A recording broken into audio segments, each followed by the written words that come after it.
আমরা শবে বরাত আসলে একটা বিষয় লক্ষ্য রাখি এবং ওই বিষয়টা অনেকেই করে থাকি, হালুয়া রুটি রান্না।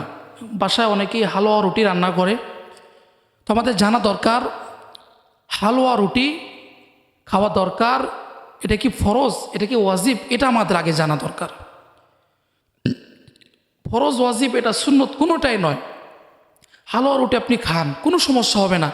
আপনি যদি 14ই শাবান, এই 15ই শাবান এটা উপলক্ষ করে নিয়ে আপনি হালুয়া রুটি খাবার রান্না করেন এবং খান এবং এটা মনে করেন যে এটা ইবাদত, তাহলে তো আপনি গুনাহগারের মধ্যে পড়ে যাবেন। আপনি অন্যায় কাজ করছেন। আপনি সারা বছর খান, শবে বরাতের আগের দিন পরের দিন খান, শবে বরাতের দিনও খান, কিন্তু আপনাকে মনে রাখতে হবে শবে বরাতে হালুয়া রুটি খাবার খাওয়া এটা আমলের কোনো অংশ নয়। খাবার আপনি রান্না করে খেতেই পারেন, কোনো সমস্যা নয়, কিন্তু আপনি যদি আমল মনে করেন যে এটা একটা আমল, এটা করতেই হবে, করলে সওয়াব হবে, তাহলে আপনি বেদাতের